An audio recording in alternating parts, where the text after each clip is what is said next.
PatriotLive.com. Getting fueled since 1934. On-site parking available.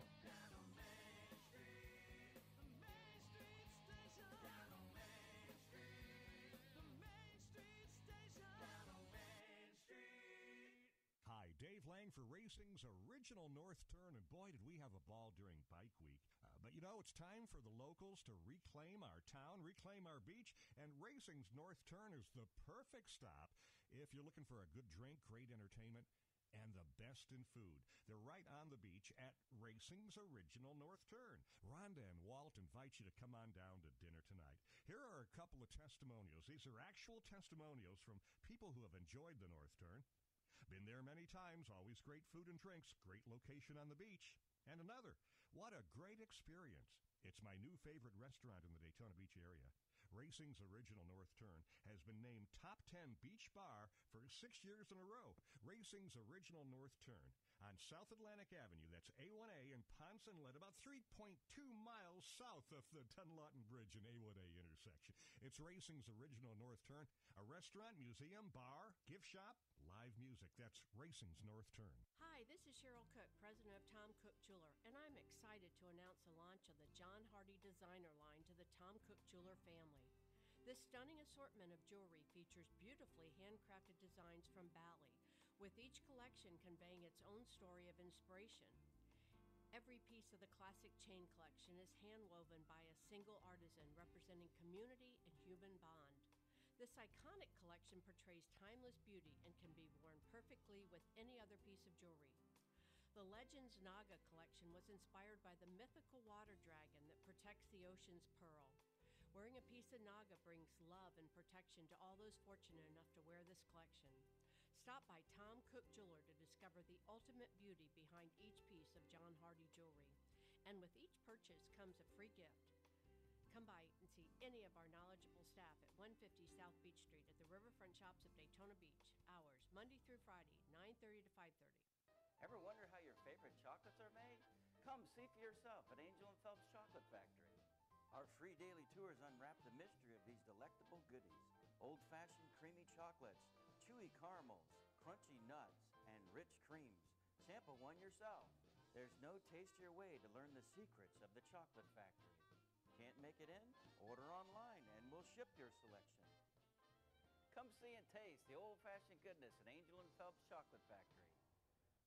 This is Mark Bernier Replay Today. Highlights from today's show that you may have missed. We talk about everything. History, politics, style, music, and sometimes the White House. Our continuing coverage of the authors of the Miami Book Fair, presented again for 2017 by Florida Power Light and Brown & Brown Insurance. A new biography of Bunny Mellon, the style icon and American aristocrat who designed the White House Rose Garden for her friend JFK and served as a living witness to the 20th century American history, operating in the high-level arenas of politics, diplomacy, art, and fashion. Bunny Mellon died in 2014 at the age of 103. She was press-shy during her lifetime. With the cooperation of Bunny Mellon's family, author Merrill Gordon has received access to thousands of pages of her letters, diaries, and appointment calendars, and has interviewed more than 175 people to capture the spirit of this talented American original. And now Merrill Gordon joins us live on WNDB. Merrill, thanks for being with us. Oh, Mark, thank you so much for having me. I'm delighted. All right, got to ask you first, who was Bunny Mellon? How did she get in this position? She was sort of an extraordinary figure. She was born in 1910, and her grandfather had licensed this new antiseptic, which became known as Listerine. So she grew up with money, and then she married Paul Mellon, who was worth gazillions of dollars. Of Carnegie Mellon fame? Yes, okay. Absolutely. His father was Paul Mellon's father was Andrew Mellon, who with his family built an enormous fortune based on coal and steel and banking. Andrew Mellon was Treasury Secretary under 3 different presidents, and his 2 children, Paul and his older sister Elsa, inherited an enormous fortune. Okay, so how does she get to know JFK? Back in 1958, she and her husband were living on their 5,000-acre farm in Upperville, Virginia. I love the name Upperville, Virginia. There's something quite wonderful about it. And a friend named Adele Astaire. Adele is the older sister of Fred Astaire. Adele called up Bunny and said, "I'd like to bring a friend over to meet with you." The friend was this young senator's wife, Jackie Kennedy.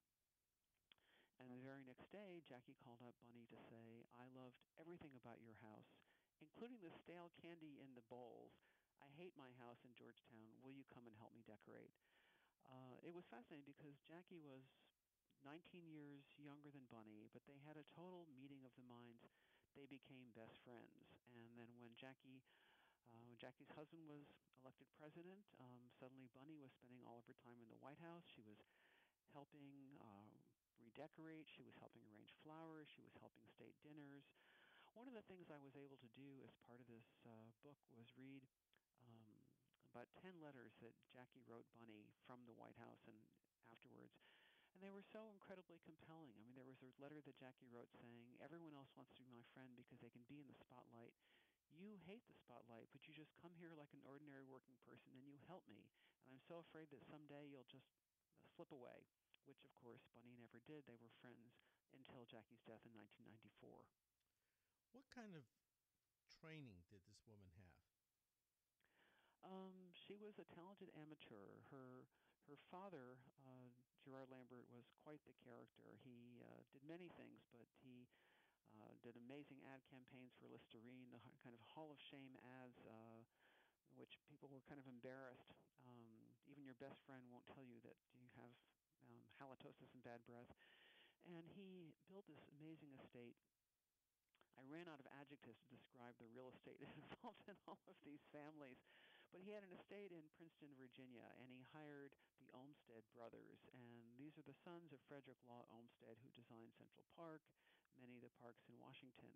So Bunny, at a young age, began to trail around with them. She always loved, loved, loved gardens, but she was an amateur.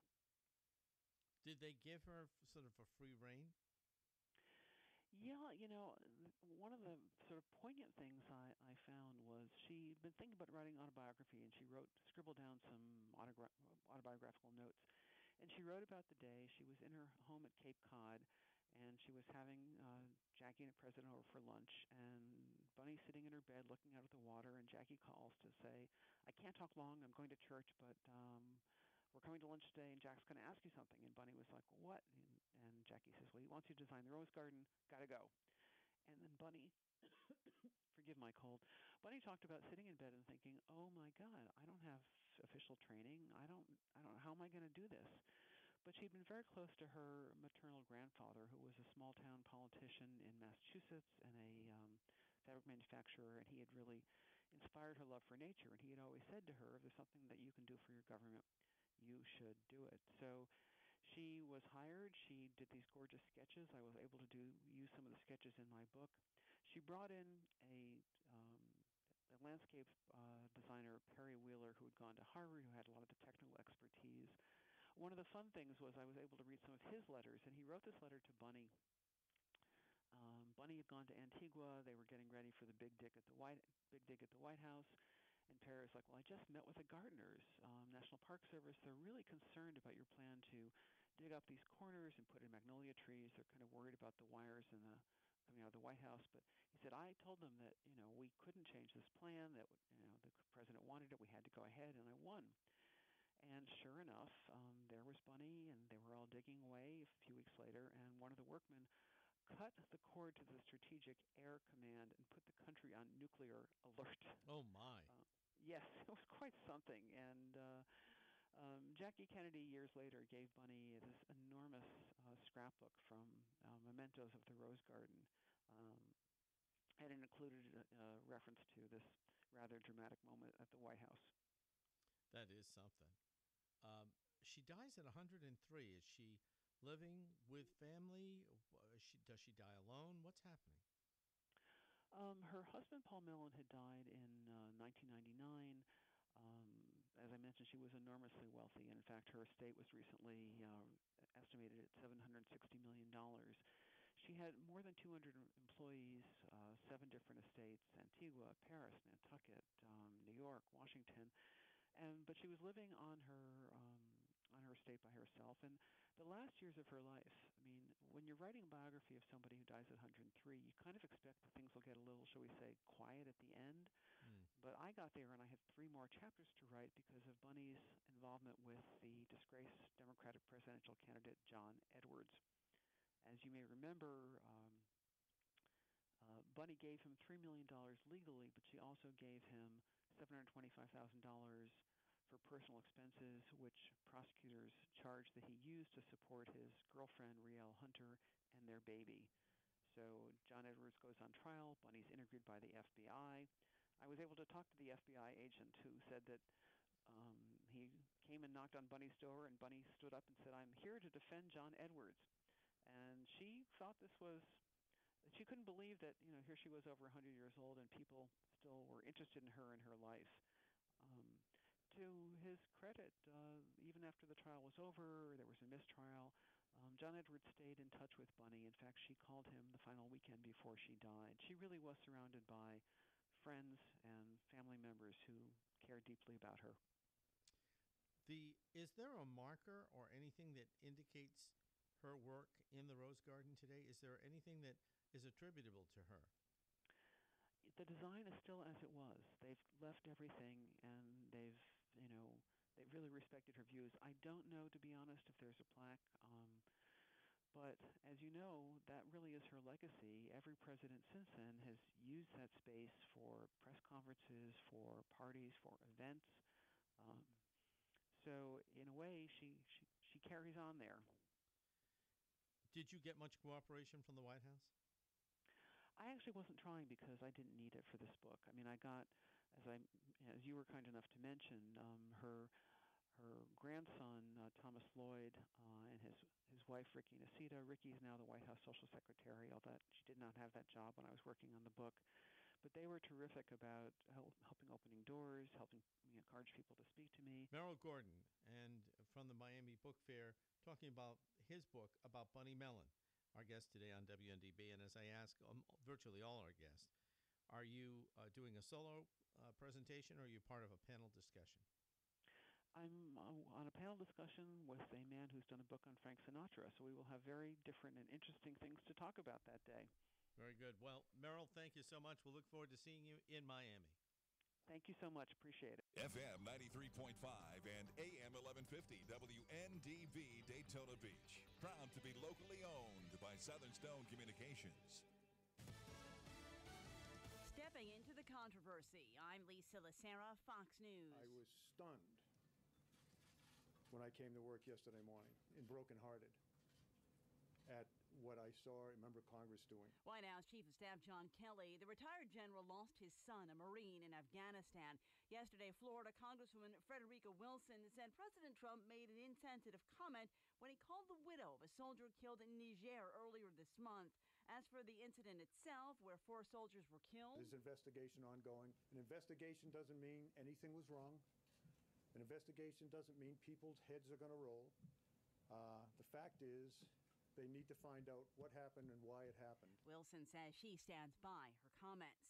Most of Puerto Rico remains without water a month after getting slammed by Hurricane Maria. The governor of the U.S. territory visited the White House today. The president's meeting with Puerto Rico's Governor Ricardo Rossello comes a week after the president tweeted, "We cannot keep FEMA, the military, and the first responders who've been amazing under the most difficult circumstances in Puerto Rico forever." I think we've done a really great job, and we've had tremendous cooperation from the governor, and we are getting there, and people are really seeing the effort that's been put into Puerto Rico. 4 weeks after Hurricane Maria crashed into Puerto Rico as a Category 4 storm, close to 22% of the island has power, and almost 79% of gas stations are up and running. Fox's John Decker at the White House. California's insurance commissioner says preliminary estimates of losses from the state's latest round of wildfires is over $1 billion, and that figure is expected to rise. Nearly 7,000 homes and buildings were destroyed in the wine country fires.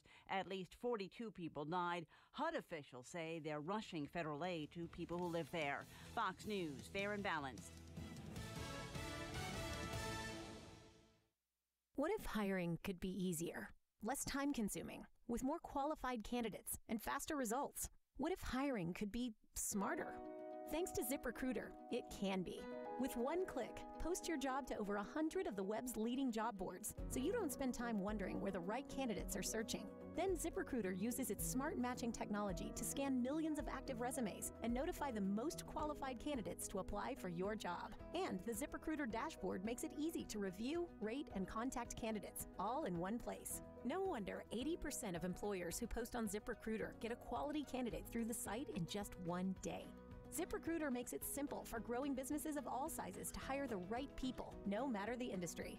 ZipRecruiter, the smartest way to hire. We're so confident ZipRecruiter will get you the results you need. We'll let you try it free. That's right, free. Just go to ZipRecruiter.com/trial. That's ZipRecruiter.com/trial. ZipRecruiter.com/trial. The opinions expressed on this show are those of the participants, the hosts, the guests, and the callers, and do not necessarily reflect the opinions and views of Southern Stone Communications, WNDB Radio, its employees, and friends. Comments regarding WNDB's programming can be addressed to D. Lang at DaytonaRadio.com. Live from Daytona Beach, Florida, bringing a voice to America's forgotten working class, speaking the truth for the America that Washington left behind, making America great again, 1 hour at a time. This is Trump Talk Live, where we the people have the right voice, presented by the Republican Party of Volusia County. Now, here are your hosts, Vic Baker and Tony Ledbetter.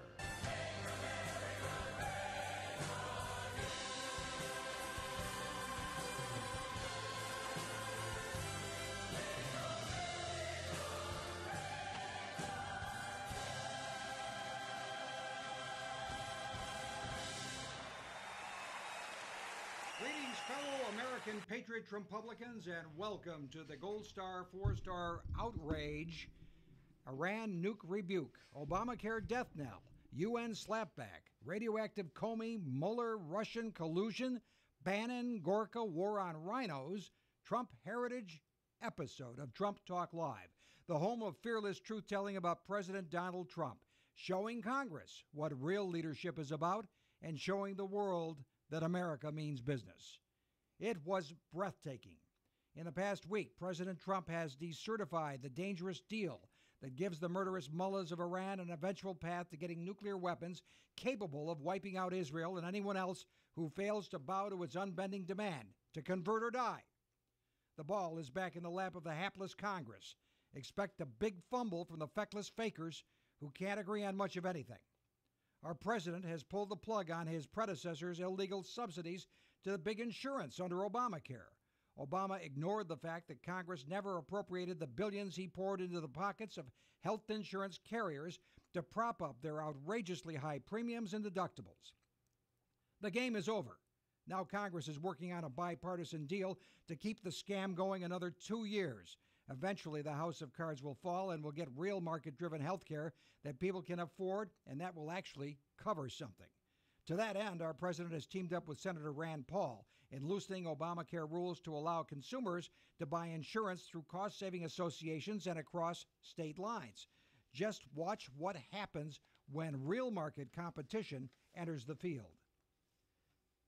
The president has pulled the plug on UNESCO, a UN agency known for its rabid bias against the state of Israel. A federal judge has blocked the president's newest travel ban order. The Supreme Court will set this straight. These slow-learning lefty judges need a remedial course in executive power from the Supreme Court. Get this. The FBI uncovered a Russian bribery plot involving the Clintons, but spiked the investigation just before Hillary and Obama okayed the notorious deal to sell 20% of America's uranium rights to a Putin-connected firm. Now that's what I call real Russian collusion. And get this, Robert Mueller was running the FBI at the time. Explain to us again why he's the guy in charge of witch-hunting Trump over the Russian collusion delusion. Hillary, the tone-deaf game blame artist, labels our president a sex assaulter. This is the woman who devoted years covering up for her own husband's sexual misadventures, threatening and intimidating the women who accused him. The same Hillary who gleefully accepted big campaign cash from disgraced Hollywood mogul Dirty Harvey Weinstein. Please, Hillary, just go away. Methinks the lady doth protest too much. And how about that iconic liberal rag, the New York Times, bearing stories about Dirty Harvey's sexual predator behavior for years before they finally spilled the beans? Project Veritas exposes more bias from a Times editor who says he's blinking disgusted by Vice President Pence's Christian faith. How about that? Steve Bannon is unleashing and unloading on the RINOs. He's playing the bad cop on anti-Trumpers in the Senate while the president plays good cop, courting the beleaguered Mitch McConnell at the White House. We still want to ditch Mitch. The goal is to get tax reform done this year. The middle-class miracle will add rocket fuel to an economy that's already taking off in the glow of President Trump's optimism over the first real businessman to occupy the Oval Office. Records show the fewest jobless claims since 1973, when Richard Nixon was in the White House. The Dow Jones has topped 23,000, another record high, and consumer confidence is on the rise. Businesses and families anticipate more money to spend, invest, and grow when President Trump finally pushes real tax reform through that sluggard Congress. Democrats are starting to panic. Success is setting in, and despite every gator in the D.C. swamp trying to sink Trump's agenda, we will not let that happen. We're coming to you live from the studios of WNDB 1150 AM and 93.5 FM in Daytona Beach. You can watch Trump Talk Live right here on the Volusia County Republican Facebook page when it works. I don't think it's working tonight, folks, but we are on YouTube. You can see us on the Vic Baker channel. Just search Trump Talk Live in quotes. Subscribe to our free podcast or listen anytime through iTunes or Google Play on that podcast. Our thanks to our volunteer crew from the Volusia County Teenage Republicans, including TAR's chairman Duncan DeMarsh, handling graphics, with assistance from Ian Escalante and Malcolm Swaggerty, who put it all together. I'm your Trumpublican truth teller, Vic Baker, hosting Trump Talk Live alongside the man who leads a legion of dedicated volunteers who make him look good almost every day, Volusia County Republican Chairman Tony Ledbetter. Tony, we never forget to thank the troops of Trump Nation. That is true. We do have many local good Republicans that help us look good every day. I've got a special message that I want to talk about. It's stop bashing Republicans. I'm sick and tired of hearing people and seeing people go up on Facebook and just say stupid things like, don't send any more money to Republicans until we get rid of Sessions. Well, let me make it very clear to everybody out there, all my Republican friends. The Republicans are doing the right thing. The GOP is doing the right thing. They're doing their job. The House of Representatives are good Republicans. They are doing their job. Now, if you want to get mad at somebody, let's focus on where the swamp is. The swamp is in the United States Senate. That's where the swamp needs to be drained. The House of Representatives has passed this year between 250 and 265 House bills that are now sitting over in the Senate. But they go, they took a vacation. They took another vacation last week. It's time for them to get their work done. And what's going to happen is if we keep bashing Republicans, and then in 2018, if our Republicans aren't fired up, geared up, ready to come out and vote for Republicans, you could have Speaker Pelosi back in that seat in 2019. So if you don't want to see that, just bear with me on this. Stop bashing Republicans. If you want to bash somebody, go after the RINOs in the Senate and help Bannon and Gorka drain the swamp in the Senate. What's next?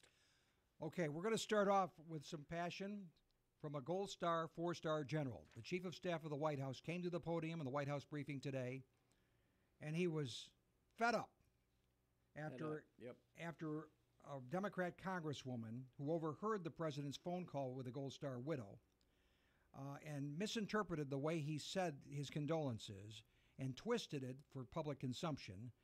John Kelly could take it no more. John Kelly, of course, lost his son to combat in Afghanistan. He is a Gold Star father, a 4-star general, and he had this to say this afternoon. Let me tell you what my best friend Joe Dunford told me, because he was my casualty officer. He said, Kel, he was doing exactly what he wanted to do when he was killed. He knew what he was getting into by joining that 1%. He knew what the possibilities were because we're at war. And when he died, in the 4 cases we're talking about, in Niger, my son's case in Afghanistan, when he died, he was surrounded by the best men on this earth, his friends. That's what the president tried to say to 4 families the other day. I was stunned when I came to work yesterday morning and brokenhearted at what I saw a member of Congress doing. A member of Congress who listened in on a phone call from the President of the United States to a young wife, and in his way tried to express that opinion that he's a brave man, a fallen hero. He knew what he was getting himself into because he enlisted. There's no reason to enlist. He enlisted. And he was where he wanted to be, exactly where he wanted to be, with exactly the people he wanted to be with when his life was taken. That was the message. That was the message that was transmitted. It stuns me that a member of Congress would have listened in on that conversation. Absolutely stuns me. And I thought at least that was sacred. That was the general in no uncertain terms. Kelly blasted Democrat Representative Frederica Wilson for listening and politicizing the call that Trump made to console a grieving family. And he further said it really affected him so deeply he had to take a walk around Arlington Cemetery. You know, when I was a kid growing up, a lot of things were sacred in our country. Women were sacred and looked upon with great honor. That's obviously not the case anymore, as we see from recent cases. Life, the dignity of life, was sacred. That's gone. Religion, that seems to be gone as well. Gold Star families, I think that left in the convention over the summer. But I just thought the selfless devotion that brings a man or woman to die on the battlefield, I just thought that that might be sacred. And when I listened to this woman and what she was saying and what she was doing on TV, the only thing I could do to collect my thoughts was to go and walk among the finest men and women on this earth. And you can always find them because they're in Arlington National Cemetery. Went over there for an hour and a half, walked among the stones, some of whom I put there because they were doing what I told them to do when they were killed. That's pretty powerful stuff. And he also turned to the media. He said he would take questions only from those who personally knew Gold Star families or had been touched by Gold Star families. And he said this to the media. I still hope, as you write your stories, and I appeal to America, that let's not let this maybe last thing that's held sacred in our society. A young man, young woman going out and giving his or her life for our country. Let's try to somehow keep that sacred. But it eroded a great deal yesterday by the selfish behavior of a member of Congress. It brings to mind the lawyer Joseph Welch at the McCarthy Army hearings when he said, "Have you at long last no shame? Have you no honor, sir?" And this is what the slap down that Congresswoman deserves. This was disgusting. This congressman had no business. Congresswoman had no business listening in to a private conversation. She had no business being there. And it's disgusting that the Democrats, remember this, the Democrats are the ones that are creating this kind of environment out there. It's disgusting. And I stand with Mr. Kelly 1,000%. I think the general has laid that one to rest. Yes. As our honored dead should be. And we'll return with more Trump Talk Live in just a moment. Your voice can be heard loud and clear right here on Trump Talk Live. Our local number is 239-0033. You can call us toll-free from anywhere in the USA at 800-927-0033. Don't go away. We'll return in a moment with more Trump Talk Live, where the truth will set us free. Fall is here, and that means it's time for the New Smyrna Beach Sand Art Festival. Come play in the sand Saturday, October 28th at the Flagler Avenue Beach Approach. Registration starts at 8 a.m. and the contest begins at 9 a.m. with awards given at 2:30. Internationally known master sand artist Rich Verano will be on hand to give advice and create the festival centerpiece. Amateur participant categories include children, young adult, and teens. This fall's theme is classic movie monsters. So get your buckets and shovels out for the New Smyrna Beach Sand Art Festival on October 28th. Reserve your space today. Lots are free and are first come, first served until full. For more information, text NSB, one word, to 40691. Text rates may apply. Go to nsbfla.com to get more details. Sponsored by the New Smyrna Beach Visitors and Convention Bureau, New Smyrna Beach Chevy, and brought to you by the Southern Stone Event Group and WNDB. Your voice can be heard loud and clear right here on Trump Talk Live. Our local number is 239-0033. You can call us toll-free from anywhere in the USA at 800-927-0033. Welcome back, Trumpublicans. We have a lot to talk about. Now, first of all, the fewest jobless claims since 1973 show a firm U.S. job market. We may be looking at inflation again, folks. If the help wanted signs are out, not enough people to fill them. I'm telling you, this economy's taken off even before Trump gets his tax reform, which we'll be talking about as the show wears on. It's a gangbusters economy. And the stock market has hit this past week, hit 23,000 for the first time, and it's still going north. Yep. So George W. Bush seems to be going south, though. Yep. At his library, he made comments. He came out of retirement and throwing shade on Trump, denouncing what he called bullying and prejudice in politics and praising the value of immigration. Look, quick comment on George W. Bush. He wasn't exactly the most successful president. He was a disappointment to many conservative Republicans. He seems to be co-opted somewhat by this liberal dialogue. His brother Jeb is a rhino, got pasted by Trump, and you got to feel there's a little bit of sour grapes involved in here, and it's unbecoming of the ex-president. He should just go back and...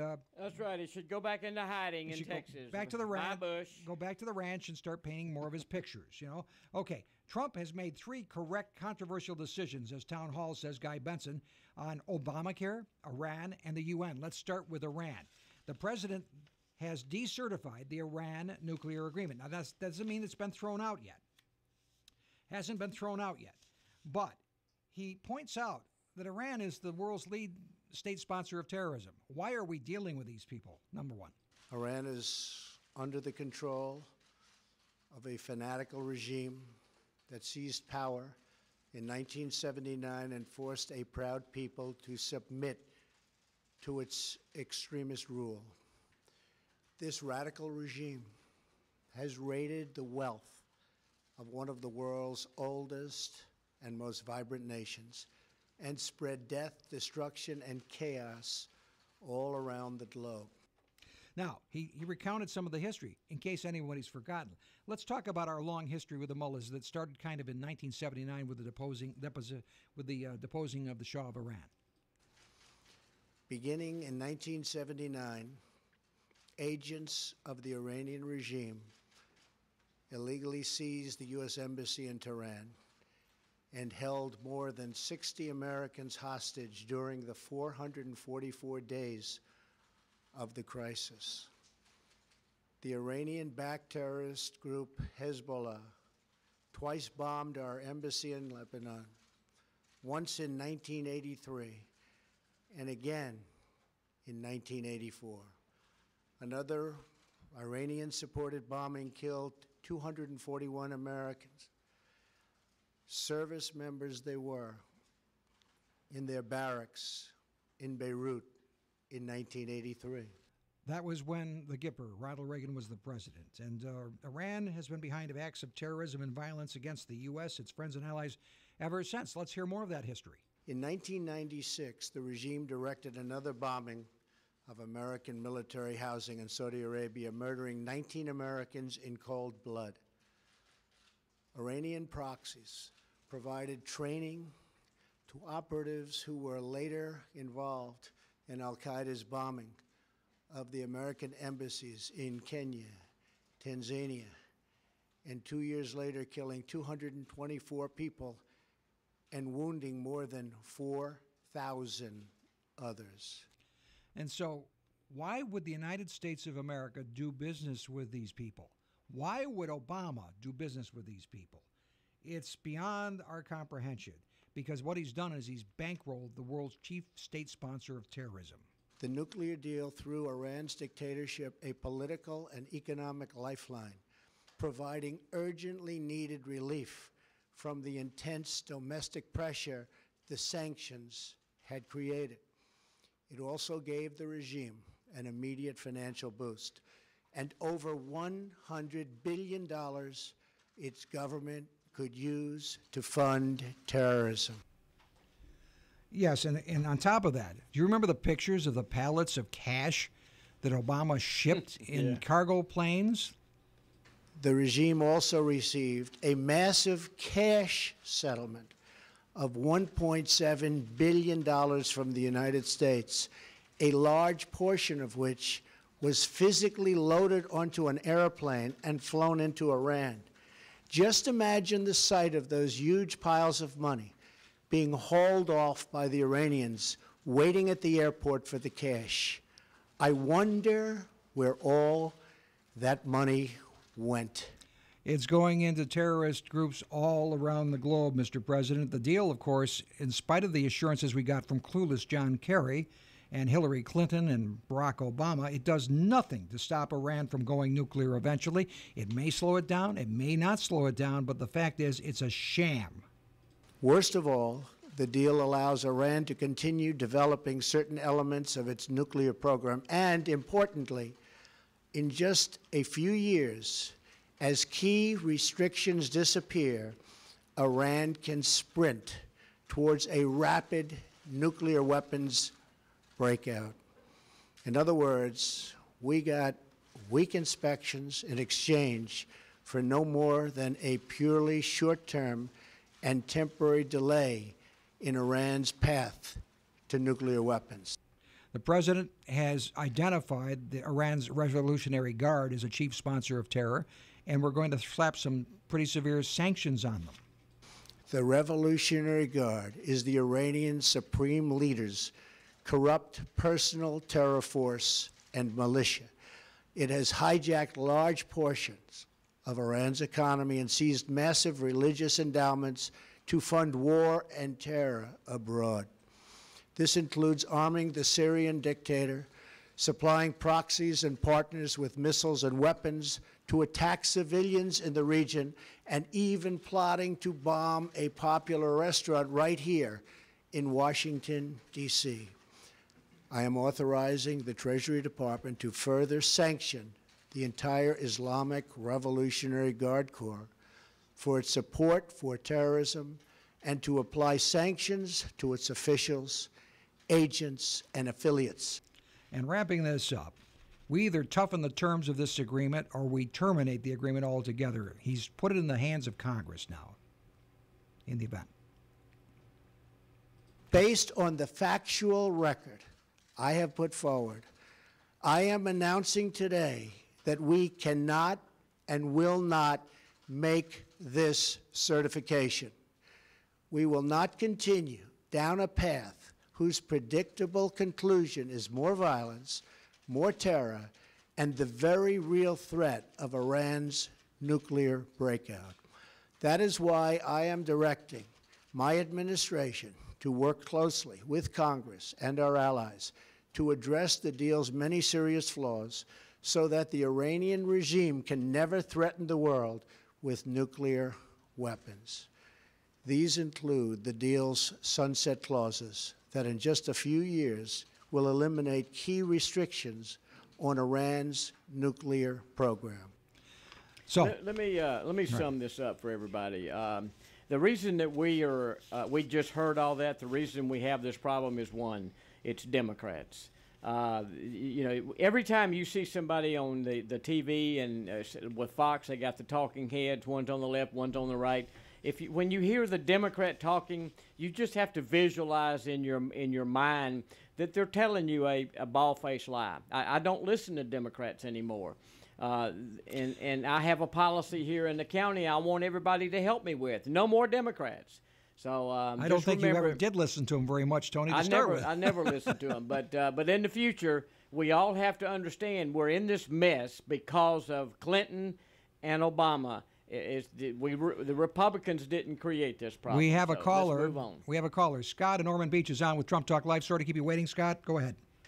Well, first I want to say I've been a strong supporter of candidate Trump. A year ago, during Bike Week, during the darkest phase of the campaign, I picked up a Trump sign and walked around town, showing my support for President Trump in spite of all the crap that was being thrown at him at that time. But I want to know what happened to the Donald Trump who in the South Carolina Republican debates said that invading Iraq was a mistake.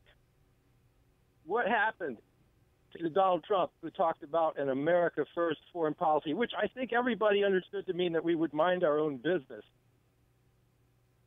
Well, I mean, you need to drill down. I mean, what is your real question?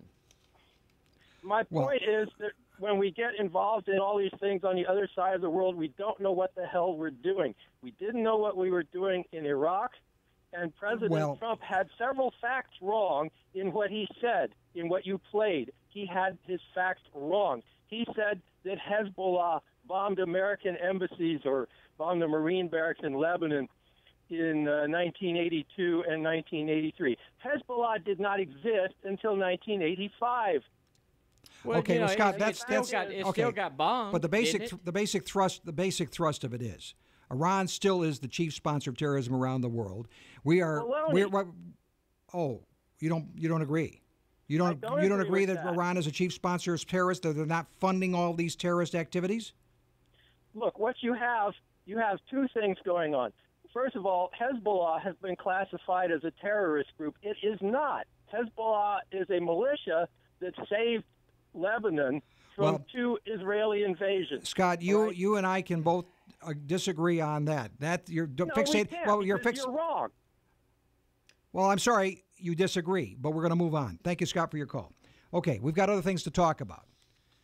We do not agree that the president did not say the United States would become a complete isolationist country. We still have to keep our eyes on the threats that face this country. Yeah, and ISIS is about to go away. I mean, due to the president's giving the commanders in the field the power to do what the difference I have with that opinion is, the difference with Obama is he did not know what he was doing, and as a result, the feckless activities that he did get engaged in fell flat on their faces. We are winning against ISIS because Trump is letting his generals do what they need to do. Letting the generals get it taken care of. Get us out of this war. And get us away. But America First doesn't mean just sit home and stick your head in the ground. Now, Trump is also starting to end Obamacare where Congress didn't have the guts to do it. They were afraid to yank the subsidies, which President Obama illegally put in place without an appropriation from Congress. You can cut that call. Then we can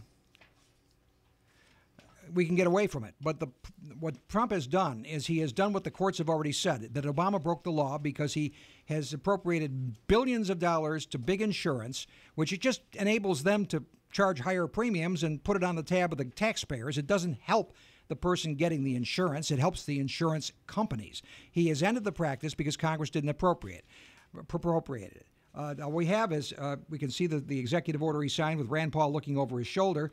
Rand Paul also is very happy with the president because with another executive order, the president has loosened Obamacare rules to allow competition across state lines, and the allowance Rand Paul is for as a libertarian free marketer, allowing people to get in associations to buy insurance to lower their insurance premiums and conditions so they can shop around anywhere in the United States instead of being in a state which has maybe one place to shop or no places to shop and it's take it or leave it. Basically, that's either buy this insurance or die, or don't buy the insurance and die. We don't care. We just want your money. Well, here's what Rand Paul had to say about what the president has done this past week. President Trump is doing what I believe is the biggest free market reform of health care in a generation. This reform, if it works and goes as planned, will allow millions of people to get insurance across state lines at an inexpensive price. 28 million people were left behind by Obamacare, do not have insurance today.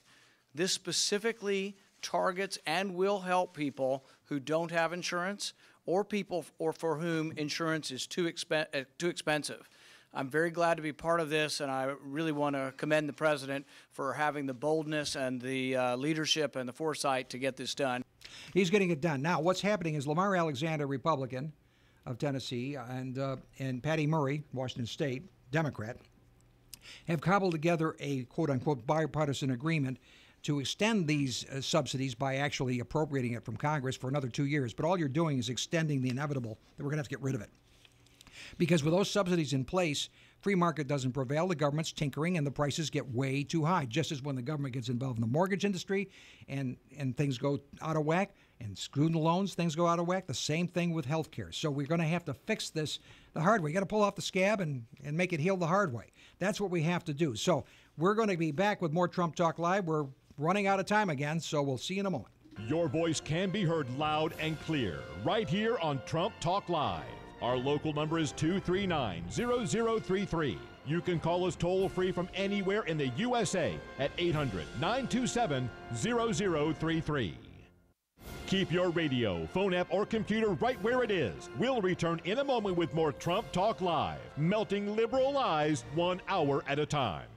Hurricane season is here, and so is the 2017 WNDB Hurricane Tracking Map. This colorful and informative map not only lists coordinates to make tracking easy, it also has information to help you stay prepared, just in case. The 2017 WNDB Hurricane Tracking Map is available at any one of our Hurricane Tracking Map sponsors, including Krabby Joe's. Great tasting view on the Sunglow Pier. Open every day, sunrise to 10 p.m. Krabby Joe's. On the web at KrabbyJoesDaytona.com. Breakfast, lunch, and dinner. The perfect meal awaits you at Krabby Joe's on the Sunglow Pier. VIP Printing, voted top pick by WNDB listeners. Go to VIPprinting.net. Hurricane maps are also available at the Daytona Flea and Farmers Market. Open every Friday, Saturday, and Sunday on Tomoka Farms Road at International Speedway Boulevard. Free parking, free admission. Daytona Flea and Farmers Market. Pick up your copy of the WNDB Hurricane Map today and get prepared, just in case. Your voice can be heard loud and clear right here on Trump Talk Live.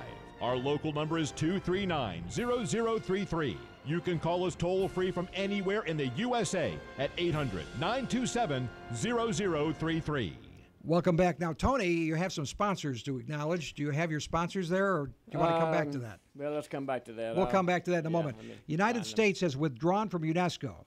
UNESCO is an agency of the Educational, Scientific, and Cultural Agency of the United Nations, which has gotten more into a rabid tirade against Israel most of the time. And so what has happened is the United States, we have the graphic there, I get along without you very well was the message sent on October 12th. The United States to the UNESCO people said it will withdraw from it.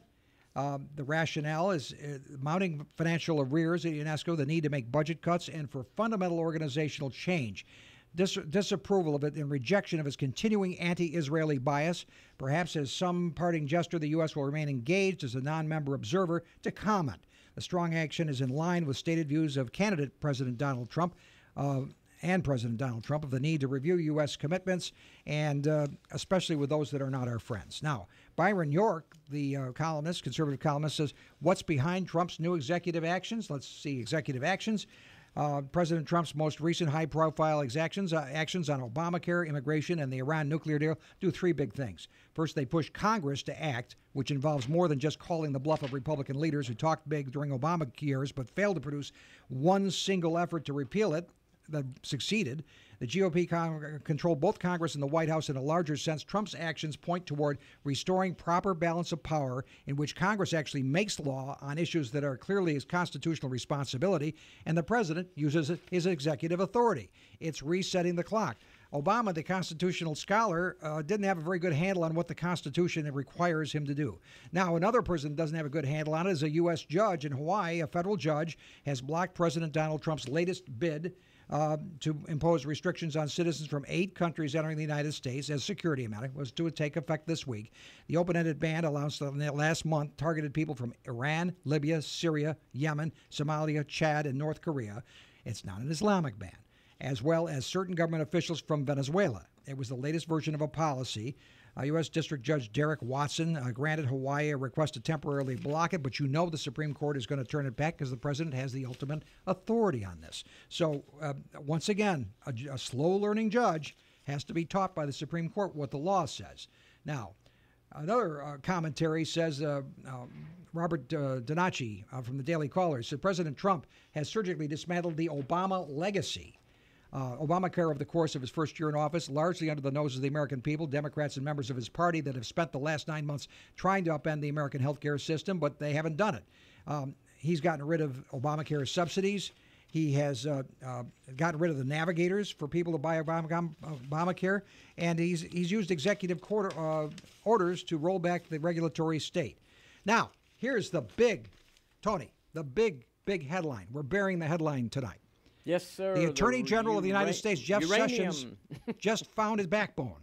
Yeah. And he is going to investigate, or may investigate, Hillary Clinton's role in the Uranium One scandal. Now, what has been revealed is that the FBI investigated a widespread and rampant bribery by Russians who were seeking to get this Iranian deal. Among the things that happened is Bill Clinton got all these speaking engagements with fat speaking fees, and the Clinton Foundation got all these contributions. Yep. All these contributions. And lo and behold, Hillary Clinton as Secretary of State, the President, and a lot of people in the Obama administration, when they say we have 15 agencies approve this, that means they're all Obama appointees, so that doesn't mean much. Well, the fact is, this got approved after the Russians were engaged in all kinds of little financial shenanigans. The FBI, led by guess who? Robert Mueller. Mueller. Yeah, they should go to jail for this. Spiked the case. Yep. And disregarded it and giving a go ahead for this little this scheme. Yep. Well, that's 20% of the United States uranium rights to a firm controlled by Vladimir Putin. You want to talk about Russian collusion? Like going into Fort Knox and letting them take out 20% of our gold. Let's talk about Hillary. It's treason, Russian collusion. Let's talk about the real Russian collusion, not the fantasy stuff. Now, Mueller's in a tight spot now. Now, does Mueller recuse himself because he's so involved in this mess? Or should Mueller be fired and fairly applied? Comey, in fact, who's engaged in cover-ups, was fired for legitimate reasons, as it turns out. Yep. Now, Mueller may have to be fired as well, or at least Mueller should recuse himself from this investigation because he was waist deep in this morass and allowed it to happen. This is flagrant abuse of public trust. And Hillary Clinton, 10 agencies were involved in this. 10 agencies, and the FBI was aware of it. And the Senate Oversight Committee is not going to let this go. They are going to keep doing this. Let me hit a couple of sponsors. We got Marino's Pizza and Subs over in DeLand. Go see her for good food. We've got South Daytona Storage and Offices in South Daytona, Florida. Milne Roofing at 386-986-8688. We've got Sonia Maury, State Farm Agent. You can see all these, too, up on our website, revc.org, and click on the Events tab and go look at our program from our Lincoln Day, which also shows you Mullinex Ford. He's been helping us for the last couple of years. You've got Bledsoe in the commercial real estate business. You've got Realty Pros this year helped us out, and then you've got Attorney Don Dempsey on the west side, Ocean Properties down in New Smyrna Beach. There's a lot of good Republicans in our program, and it's up on our website. All right, thanks, Tony. To get back to that subject, now, here's another big development on it. Apparently, an FBI informant was blocked by Obama administration from testifying on the Uranium One deal. Yep. He was undercover for the FBI. He was blocked during the Obama administration from telling Congress what he knew about Russia's efforts to influence the Clintons and Obama administration decisions on uranium. Attorney Victoria Tenzing, a former Reagan Justice Department official and former chief counsel of the Senate Intelligence Committee, has told The Hill that she's trying to get the Trump administration or the FBI to free her client to talk. She signed a non-disclosure agreement. And I believe Senator Grassley wants her in front of the Judiciary Committee. So that's going to happen. The FBI actually uncovered this Russian bribery plot before Obama and Hillary approved the controversial deal with Moscow. And they actually hid evidence that tied the Clintons to the bribery scheme. So you think Russia collusion was something big, and it was. It was nothing. It was, but it was nothing. It was nothing. But the real Russian collusion was going on with the Democrats. Well, we remember what Obama told the Russian president right before, that wasn't supposed to be caught on tape, but he said, just say wait a little while till the election's over, and I'll have a little bit more freedom with you. He said that Medvedev, who was at the time the president, and Vladimir he was the vice president or the premier, and Vladimir was the president. And now Hillary, the tone-deaf Hillary, the blame game loser, has called Trump an admitted sex assaulter. Right. This is the woman who is married to one of the most notorious political sex offenders ever to occupy the White House. Yep. I mean, we know that President Cleveland had an illegitimate child, and Warren Harding had a mistress on the side. I mean, it's been going on for a while. But let's face it, in terms of being a predator, Bill Clinton is notorious. And not to mention the fact, we've got graphics to go with this, not to mention the fact she's taken hundreds of thousands of dollars from Dirty Harvey Weinstein. Dirty Harvey Weinstein, who had to flee the country to go into sex assault rehab, whatever that is, It's called jail. And whose wife, Georgina Chapman, has now his beautiful wife is divorcing him. It's great when you're on top, but all of a sudden the cards are falling, and he's not the only one in Hollywood. Hollywood is becoming Follywood, and Hollywood is falling on its own petards of all its preachy, supercilious, holier-than-thou speechifying at the Oscars and the Obama people that were on the stage slamming Donald Trump look pretty silly right now. Well, now she says that he's a serial sex assaulter, but methinks the lady doth protest too much and too late. Those who condemn President Trump for not condemning white supremacist groups quickly and forcefully enough after Charlottesville have no problem with Hillary Clinton taking 5 full days to hypocritically condemn serial predator Harvey Weinstein. Let's talk about some other hypocrites. The New York Times, that liberal rag in New York City. The New York Times, the paper of record for liberal left. They buried the story on Harvey Weinstein back in 2004 to protect a top Democrat donor. You want to talk about the great gray lady there. She's got a lot of dirt under her skirts. And not to mention the fact that Project Veritas continues to expose the New York Times.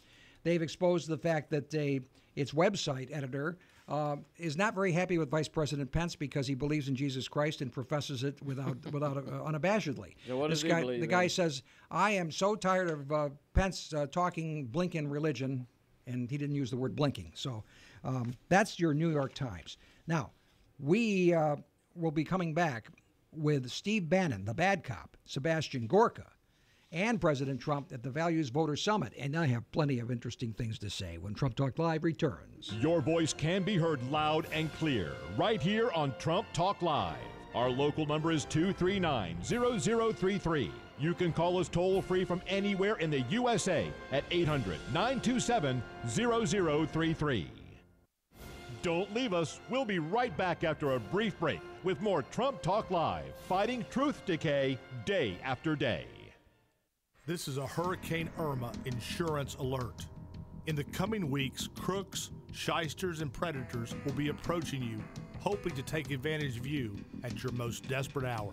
I'm John Morgan of Morgan & Morgan, and I have some important advice about your business or homeowner's claim.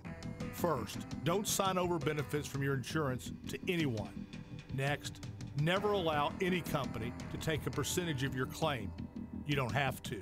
Also, visit hurricanelawyer.com to download a free copy of our Hurricane Bill of Rights. That's hurricanelawyer.com. When your insurance company is not fair, they must pay our legal fees when we file suit and win on your behalf. And finally, if they aren't being fair, tell them you're calling me. The only thing they hate worse than paying you is paying me. Visit hurricanelawyer.com today. Morgan & Morgan, for the people. Offices, Daytona Beach. Your voice can be heard loud and clear right here on Trump Talk Live. Our local number is 239-0033. You can call us toll-free from anywhere in the USA at 800-927-0033. Now for a moment of shameless promotion. Roger Stone, who's known Donald Trump since the 1980 Ronald Reagan campaign when he first met him, and Ronald Reagan and Richard Nixon have both said they saw a future president in this guy, Trump. Roger Stone will be in New Smyrna Beach tomorrow night at 6:30 for Trump Fest. He'll be there with Chris Cox of Bikers for Trump and Colonel Mike McAllister, the national spokesperson for Citizens for Trump. It's an event you don't want to miss. It's $20 admission. Roger will have his book to sign for you, The Making of the President, 2016. It's a pretty good insight into Donald Trump, and you'd be surprised what Donald Trump saw coming decades ago and what Roger Stone saw coming decades ago. Roger Stone is somebody you really want to hear if you're a Trumpublican. So we advise you to go. It's going to be at 403 Magnolia Street, the Women's Club. It starts at 6:30, New Smyrna Beach, tomorrow night. Okay. Now, we have a caller, Tim, in Ormond Beach. Yeah, I just want to thank you all. Your show is so informative, and keep it up. I was listening to the Uranium One talk that you recently just mentioned. You know, I hope that I want to challenge you all to make sure that you keep up with this story on a weekly basis every Thursday. You know, Sean Hannity and the Tucker Show, they're really jumping on this. And an interesting thing is MSNBC is now kind of catching on it. And an interesting point is that, you know, wasn't mentioned, but Attorney General Eric Holder presided on the United States Committee on the foreign investment deal when that was approved. Right. And right. You know what? This thing just is so deep, and it's amazing. For instance, the chairman of the Uranium One donated $1 million to the Clinton Foundation. That's right. And $500,000 was paid for Clinton's speech. And this is just this is honestly, I think the largest, the biggest scandal in United States history. And I really pray that everybody keeps up on this, and U.S. Attorney General Jeff Sessions has really got to go after all these people. This is really hot stuff. He's got to do the job, and everything else that they've been putting up against Trump is going to look like shoplifting a piece of gum after this. So yeah, we're going to stay on it. We're going to stay on it hard, really Tim. I really appreciate staying on it. Thank you. We will. Great Thanks, job. Tim. Appreciate you calling in. Now let's talk about General Bannon, who now is the general on the outside, the bad cop, waging war on Trump in Trump Nation on behalf of President Trump. Now that he's no longer shackled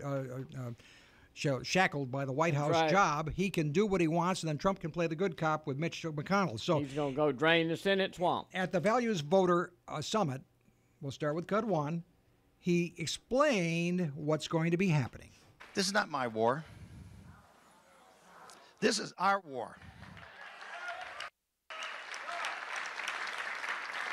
And you all didn't start it. The establishment started it. But I will tell you one thing. You all are going to finish it.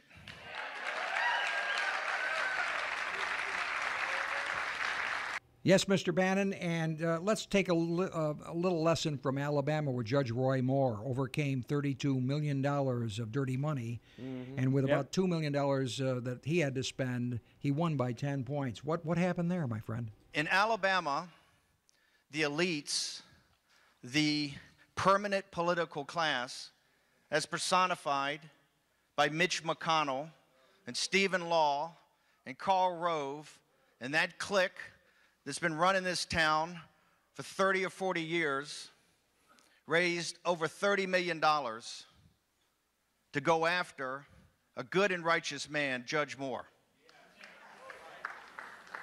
And this money was not used to debate the great issues of the day. It was not to debate illegal immigration or America's foreign policy or Obamacare. That money was used to destroy Judge Moore and his family.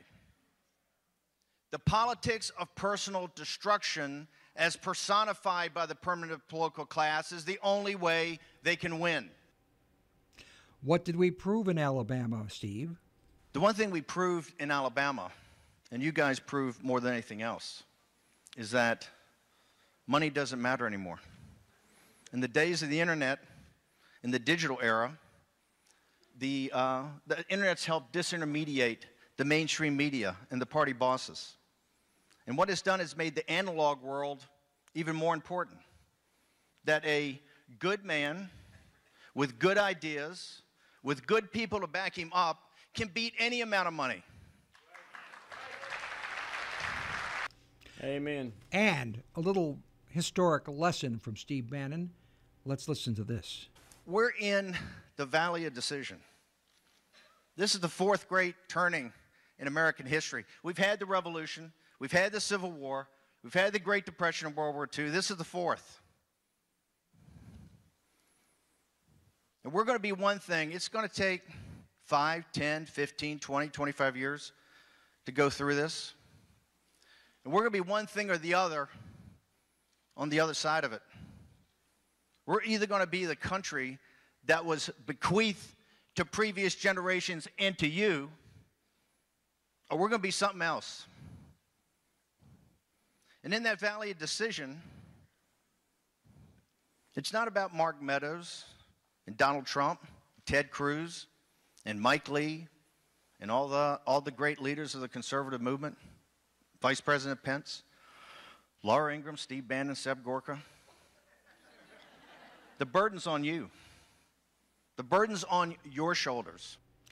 There you have it. And one last comment, a prediction from Steve Bannon, the psychic. And I hate to break the news to Graydon Carter and the good folks at Vanity Fair.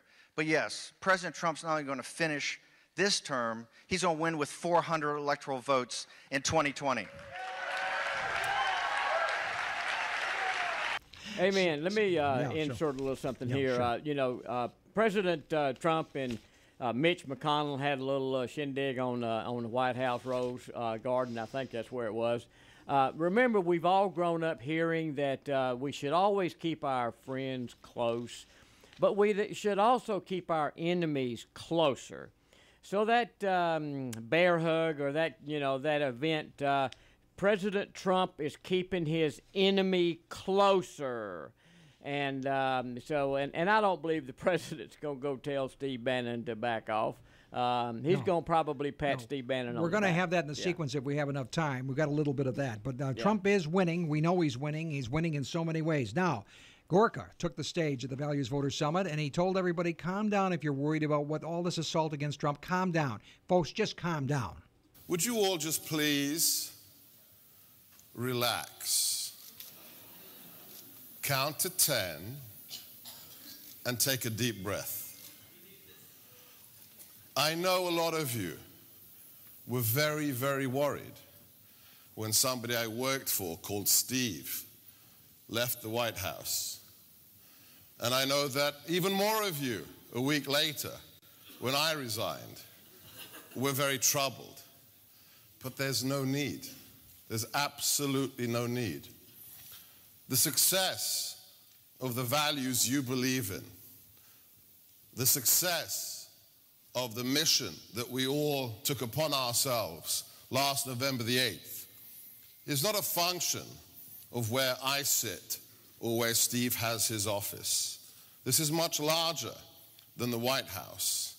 This is a national movement to retake our country. All right, Sebastian Gorka, and he's quite a speaker. Now, you mentioned Mitch McConnell. He was a guest at the White House with Trump. They had lunch together. They had a nice little kumbaya moment in the Rose Garden with the reporters.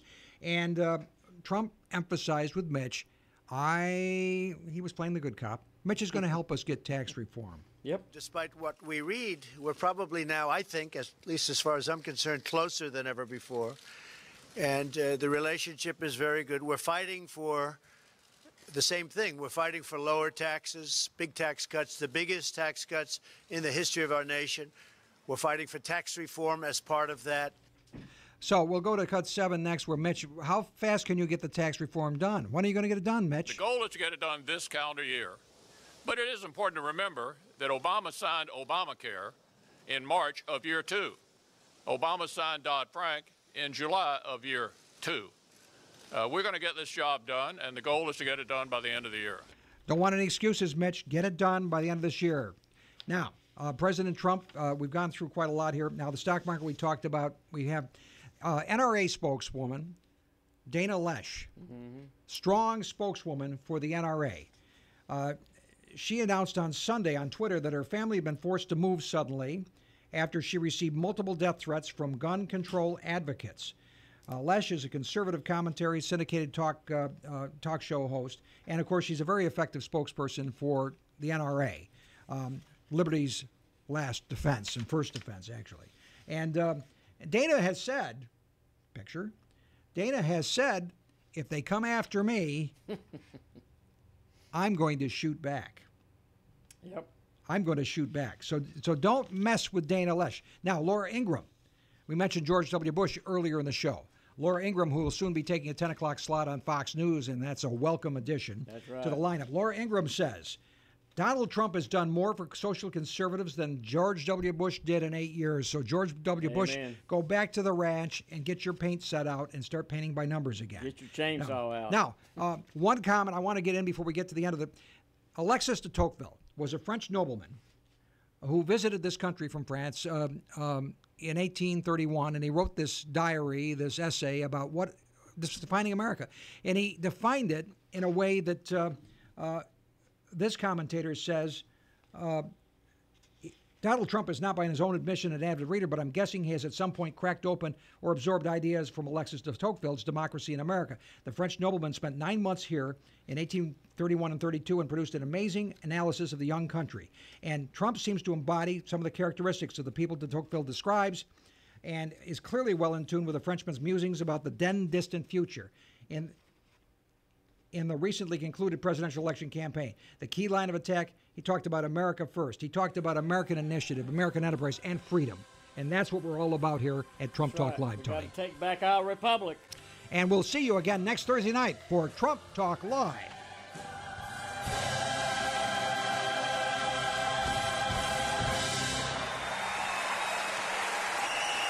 Nobody fighting breast cancer should have to walk alone.